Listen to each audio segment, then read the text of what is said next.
नमस्कार दोस्तों, मैं अखिलेश एक बार फिर आपसे अपने चैनल पर जुड़ता हूं। दोस्तों आज हम लोग बात करेंगे जिन्ना की 14 सूत्री मांग। ये क्या है? पिछले लेक्चर में मैंने आपको पढ़ाया था नेहरू रिपोर्ट, जो 1928 में आती है। नेहरू रिपोर्ट, उसमें क्या क्या बनाएंगे, क्या क्या प्रावधान थे, पूरी कहानी बताई थी। आई होप आप लोगों ने इस वीडियो को देखा है। और हाँ, अभी तक उस वीडियो में बहुत अच्छा रिस्पांस भी है। आप सभी को हाथ जोड़ के धन्यवाद, प्रणाम, सादर प्रणाम।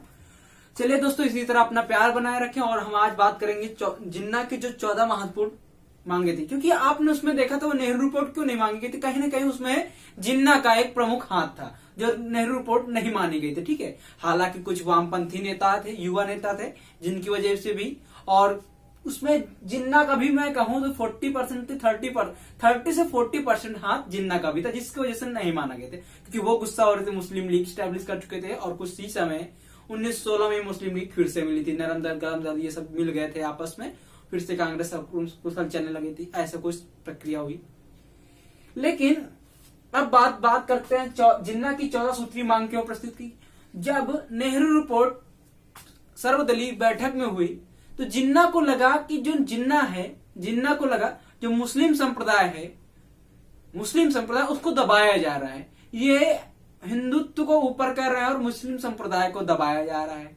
और आप सभी को पता है जिन्ना शुरू से ही पृथक निर्वाचन की तरफदारी करते आ रहे हैं। यानी कि जिन्ना का एक वो था कि मुस्लिमों को पृथक निर्वाचन मंडल दिए, मुस्लिमों को ज्यादा प्रतिनिधित्व दिया जाए।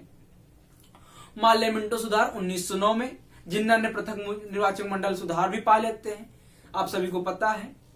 इस तरह की, और फिर बताया गया नेहरू रिपोर्ट में पृथक निर्वाचन मंडल को हटाया जाए क्योंकि वो सांप्रदायिक भावना प्राप्त करते हैं। अच्छा, एक सीरीज बात, सांप्रदायिक है क्या? दरअसल सांप्रदायिक एक ऐसा शब्द है जिसके तहत होता क्या, देखो, धर्म और संप्रदाय में थोड़ी सी एकदम पतली डोर है। ठीक है, जब आप किसी धर्म को प्रोत्साहन करते हैं वो धार्मिक हो जाता है, लेकिन जब आप किसी धर्म को लेकर हिंसात्मक हो जाते हैं, यानी हिंसात्मक लड़ाई दंगे होने लगते हैं आप, ठीक है, तो उसको क्या कहते हैं, सांप्रदायिक कहते हैं, सांप्रदायिक हो जाता है। ठीक है, ये दोनों पतली सी डोर है, आपको समझना है सांप्रदायिक और धार्मिक में क्या अंतर है। ठीक है, तो उसके बाद जब हम देखेंगे जिन्ना की 14 सूत्री मांग, तो सबसे पहले इन्होंने क्या बताया, ध्यान दीजिएगा। जिन्ना ने 1929 में क्या करते हैं, 1929 में नई दिल्ली में एक सर्वदलीय बैठक करते हैं। सर्वदलीय बैठक में क्या होता है, नई दिल्ली में, इसमें मुस्लिम लीग, जो मुस्लिम कांग्रेस लीग थी, यानी जो मुस्लिम लीग कांग्रेस लीग थी, उसमें कुछ मुस्लिम सदस्य थे, उनको बुला के शामिल करते हैं।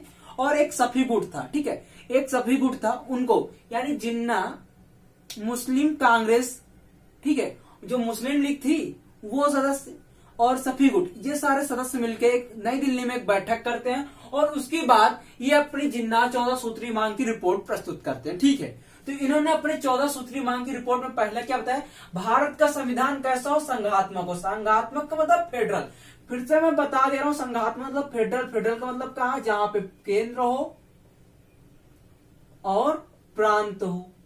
ठीक है, यानी संघात्मक, दो भागों में बटा हुआ। भारत का संविधान कैसा हो, संघात्मक हो, और अवशिष्ट शक्तियां प्रांत में हो। यानी कि जो अभी तक नेहरू रिपोर्ट में क्या बताया गया था, अवशिष्ट शक्तियां कहां पे, सेंट्रल में हो। लेकिन जिन्ना क्या बता रहे, जो अवशिष्ट शक्तियां हैं, यानी कि अवशिष्ट शक्तियां हैं, जैसे हवाई जहाज, ये सब किस में आते हैं, अवशिष्ट शक्तियां में आ जाते हैं ना। अवशिष्ट शक्तियां कहां जाएंगी, ये प्रांत में, यानी अवशिष्ट शक्तियों पर कानून बनाना किसके अंदर आ जाए, प्रांत में आ जाए, राज्य के अंदर में आ जाए। ठीक है, ये इन्होंने पहली बात बताई। उसके बाद क्या होता है, प्रांतों में समान रूप से स्वायत्त मतलब एक्टोनॉमियस, ठीक है, एक्टोनॉमियस शासन हो। ठीक है, समान रूप से स्वायत्त हो, यानी प्रांतों में समान रूप से स्वायत्त की स्थापना की जाए। अब बताओ, किसी प्रांत में समान रूप से स्वायत्त की स्थापना कैसे की जा सकती है? कोई राज्य ज्यादा डेवलप्ड है, कोई राज्य कम डेवलप्ड है, उसको डेवलप करने के लिए थोड़ा बहुत तो केंद्र सरकार से जोर चाहिए ही ना।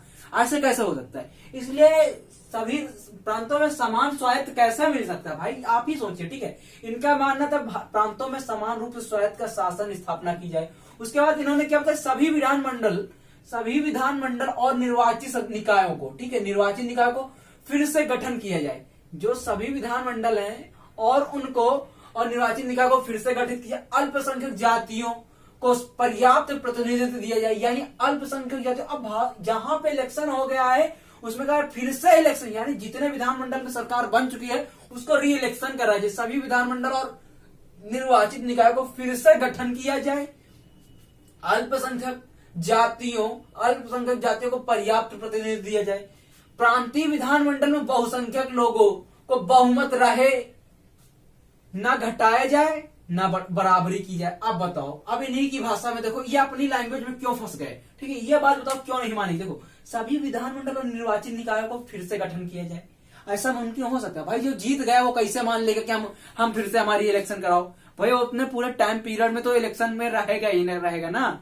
तो क्या बता रहे हैं, सभी विधानमंडल और निर्वाचित निकाय को फिर से गठन किया जाए, अल्पसंख्यक जातियों को पर्याप्त प्रतिनिधित्व दिया जाए। हालांकि उनको प्रतिनिधित्व दिया जाए, कुछ छूट दी जाए, लेकिन पर्याप्त प्रतिनिधित्व बिल्कुल दिया जाए। लेकिन प्रांतीय विधानमंडल में बहुसंख्यक लोगों को बहुमत रहे, मतलब अब देखो ये क्या है, जहां बहुसंख्यक है वहां पे बहुमत रहे, ना घटाया जाए ना बराबरी की जाए। ये कैसे काम चलेगा? उधर तुम कह रहे पर्याप्त प्रतिनिधित्व भी दिया जाए अल्पसंख्यकों को, और बहुसंख्यक को बहुमत न रहे, न घटाया जाए, न बराबरी पर लाए। ये कैसे सहमत हो सकते हो? आप अपनी बात पे ही सहमत नहीं हो तो कैसे काम चलेगा? ठीक है। और उसके बाद ये चौथी क्या बात बता रहे, केंद्रीय विधानमंडल में मुसलमानों का प्रतिनिधित्व 1/3 सेंट्रल गवर्नमेंट में, यानी जो सेंट्रल गवर्नमेंट में मुसलमानों को प्रतिनिधित्व। भाई अगर जैसे देखो 100 सीटों में 100 सीटों में अगर 33 सीटों पर सिर्फ मुसलमान हो जाएंगे, 33 सीटों पर, तो भाई और भी तो हैं, बाकी जितनी सीटें हैं 66 सीटें 67 सीटें, इन पर क्या सारे हिंदू भी हैं, सिख हैं, पंजाबी हैं, क्रिश्चियन हैं, और भी तो हैं। तो वो कैसे बराबरी आ जाएगा? आप बराबरी की बात कर रहे हो और उधर से आप बराबरी भी नहीं दिखाना चाह रहे हो, यानी मुसलमानों को प्रतिनिधित्व और आगे लेते जा रहे हो। ये कैसे होगा? आप बराबरी की बात करिए ना, इसलिए भी ये दिक्कत में आई। उसके बाद देखो, सभी संप्रदाय का प्रतिनिधित्व पृथक निर्वाचन पद्धति हो, ये फिर पृथक निर्वाचन पद्धति के आगे, यानी इन्होंने पृथक निर्वाचन को प्रोत्साहन दिया। भाई शुरू से बताया यार, जो पृथक निर्वाचन मंडल है ये सांप्रदायिक को बढ़ावा देता है। सांप्रदायिक मतलब हिंसात्मक रूप को बढ़ावा देता है, बिल्कुल सही है। जब किसी धर्म की ज्यादा होगी तो वहां पे सांप्रदायिक हिंसा होगी ना। आप देखिए, जब किसी धर्म में ज्यादा सीटें हो जाएंगी तो वहां सांप्रदायिक हिंसा कहीं ना कहीं उभर के सामने आ ही जाती है। तो पृथक निर्वाचन पद्धति के आधार पर, और कोई संप्रदाय चाहे तो संयुक्त निर्वाचन पद्धति अपना ले। अब बताओ, जिसको पृथक निर्वाचन पद्धति मिल जाएगी वो संयुक्त निर्वाचन पद्धति क्यों अपनाएगा? ये तो आपस में केवल आप अपनी बात रख रहे हो, लेकिन पृथक निर्वाचन मंडल को उसका अधिकार तो दे ही रहो ना। पृथक निर्वाचन मंडल, फिर से मैं बताऊं, सांप्रदायिक हिंसा, सांप्रदायिक जहां वर्ड है जहां थोड़ा यानी हिंसात्मक रूप आ जाए, ठीक, तभी सांप्रदायिक होता है। इसलिए यह कथन भी नहीं माना गया। ठीक है, अभी बताते हैं, पूरी कहानी बताएंगे।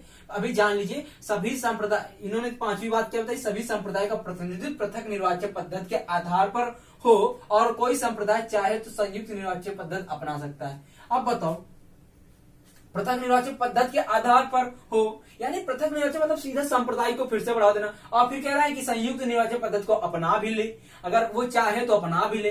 कैसे? भाई एक चीज आप निर्धारित करिए, उसके बाद दूसरी अगली बात को जो बता रहे, 6वीं बात क्या बता रहे, पंजाब, बंगाल और उत्तर पश्चिम और उत्तर, यानी जो पंजाब, बंगाल और पश्चिम उत्तर सीमा प्रांत में क्षेत्रीय पुनर्गठन इस ढंग से किया जाए, कि मुसलमान इन प्रांतों में अल्पसंख्यक ना हो जाए।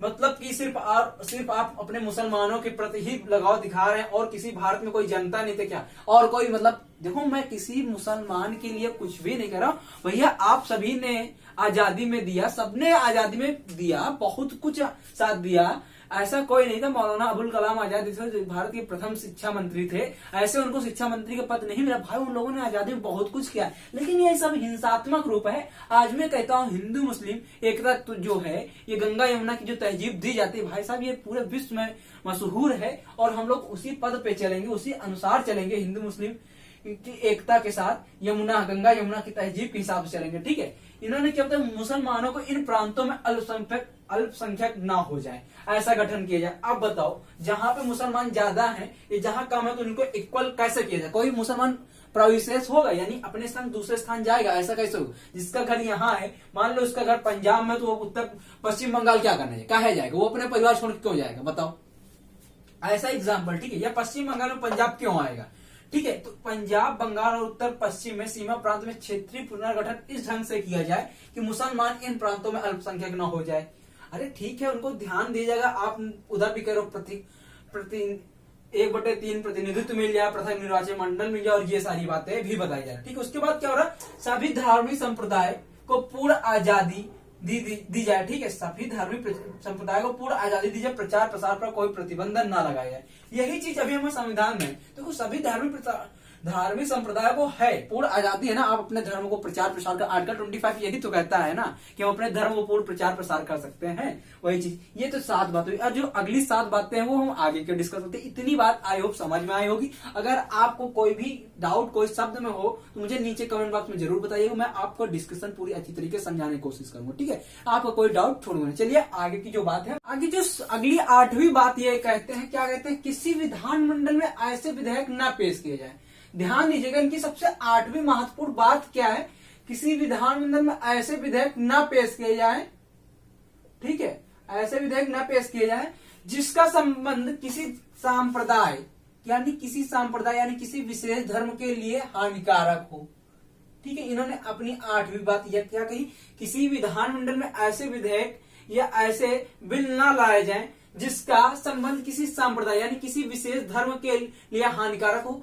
उक्त संप्रदाय जिसके खिलाफ लाया जा रहा उक्त संप्रदाय 3/4 तक, जब 3/4 सदस्य उसके सहमत ना दे, जब तक सहमत न दे, यानी कि 4 लोगों में जब तक 3 लोग सहमत न दे तब तक उसमें उस पर विधानमंडल पर कोई विधेयक ना लाया जाए। ठीक है, लाने के लिए यह प्रक्रिया कह रहे हैं कि तब तक लाया ही ना जाए जब तक 4 सदस्यों में 3 सदस्य यानी कि 100% में से 75% लोग जब तक उसके लिए मंजूरी ना कर दे। ठीक है, यह बात इन्होंने अपने 8वीं में कही। उसके बाद 9वें में क्या कहा, सिंध को बंबई प्रांत से, बंबई यानी महाराष्ट्र से अलग कर दिया जाए। ठीक है, सिंध को बंबई प्रांत से अलग कर स्वतंत्र प्रांत का दर्जा दिया जाए। ठीक है, स्वतंत्र प्रांत का दर्जा दिया जाए। इन्होंने 9वीं बात कही। उसके बाद इन्होंने 10वीं बात किया कि उत्तर पश्चिम, ध्यान दीजिए, उत्तर पश्चिम सीमा प्रांत और बलूचिस्तान प्रेजेंट टाइम में कहाँ है, पाकिस्तान में। ठीक है, और बलूचिस्तान में अन्य प्रांतों की तरह संवैधानिक सुधार आरंभ किया जाए। जैसे दूसरे प्रांतों में और उत्तर पश्चिम सीमा प्रांत और बलूचिस्तान में अन्य प्रांतों की तरह संवैधानिक सुधार प्रारंभ किए, जैसे दूसरे प्रांतों में संवैधानिक सुधार प्रारंभ हो चुके थे। ठीक है, इनका कहने का मतलब ये था। अगला क्या बात बताई, अन्य भारतीयों की तरह मुसलमानों सरकारी नौकरी और स्वायत्त का उचित अवसर प्राप्त हो। अन्य भारतीयों की तरह मुसलमानों को सरकारी नौकरी में और स्वायत्त यानी शासन में उचित अवसर प्राप्त हो। इन्होंने 11वीं बात ये बताई। उसके बाद 12वीं बात क्या बताई, भावी संविधान यानी जो आने वाला संविधान है, जो हमारा भावी भारत का संविधान है, संविधान में मुसलमानों के धर्म, संस्कृति, भाषा और शिक्षा में विकास में समुचित व्यवस्था की जाए। अच्छा ये बताओ, अपना जो प्रेजेंट टाइम का संविधान है इसमें कहीं ऐसा कहा गया क्या कि जहां मुसलमानों के लिए हानि मतलब कि कुछ दबाया गया? मुझे तो नहीं लगता, जहां तक मैंने पढ़ा है मुझे कभी ऐसा महसूस नहीं हो किसी धर्म को, क्योंकि भारत एक धर्मनिरपेक्ष लोकतांत्रिक गणराज्य है। ठीक है, तो मुझे तो नहीं लगता कभी किसी धर्म को दबाया, क्योंकि हिंदू, मुस्लिम, सिख, ईसाई सबको समान अवसर दिए गए। आर्टिकल 25 यही कहता है। ठीक है, तो इन्होंने क्या बताया, भावी संविधान में मुसलमानों के धर्म, संस्कृत, भाषा और शिक्षा में विकास में समुचित व्यवस्था की जाए। इन्होंने 12वीं बात बताई। उसके बाद 13वीं बात क्या बताया, केंद्रीय और प्रांतीय मंत्रिमंडल में, ध्यान दीजिएगा, केंद्रीय और प्रांतीय मंत्रिमंडल। इसके पहले क्या होता है, केंद्रीय मंत्रिमंडल, जो केंद्रीय स्तर के जो केंद्र है, केंद्र में कितने 1/3 यानी 33% इनको सीटें चाहिए थे। अब क्या बता रहे, केंद्रीय और प्रांतीय मंत्रिमंडल। अब देखो अभी तक कहां तक सिर्फ केंद्र में था, अब मंत्रिमंडल, प्रांतीय मंत्रिमंडल और केंद्रीय मंत्रिमंडल में मुसलमानों का 1/3 प्रतिनिधि यानी 100 सीटों में 33 सीटें किसको होनी चाहिए, मंत्रिमंडल में मुसलमानों के लिए होनी चाहिए। ठीक है, ये इन्होंने बताया होनी चाहिए। और उसके बाद इन्होंने आखिरी अपनी बात क्या बताई, केंद्रीय सभा तभी संविधान संशोधन कर सकती है। ध्यान दीजिए, केंद्रीय सभा तभी संविधान संशोधन कर सकती है जब उसे भारतीय संघ के घटक राज्यों से, यानी जो भारतीय संघ के जितने भारत के जो संघ का मतलब क्षेत्र, केंद्र के राज्यों में, केंद्र में जितने भी राज्य से स्वीकृति मिल चुकी हो, यानी कि हर राज्य से स्वीकृति मिल चुकी हो, तभी संविधान संशोधन कर सकती है केंद्रीय सभा।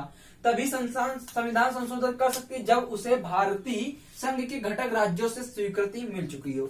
यह हुई इनकी 14 सूत्री बातें। अब देखो इसके बाद क्या हो रहा है, जब इन्होंने 14 सूत्री बातें अपनी कहां रखी, सभा में रखी, तो एक सफी गुट था, ठीक है, सफी गुट और मुस्लिम कांग्रेस लीग, जो मुस्लिम कांग्रेस लीग थी, उसने इनको मानने से मना कर दिया।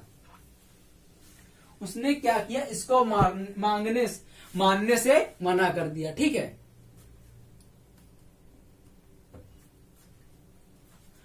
इसको मानने से मना कर दिया। उसके बाद एक सिर्फ और सिर्फ एक सदस्य था, कौन था, जयमत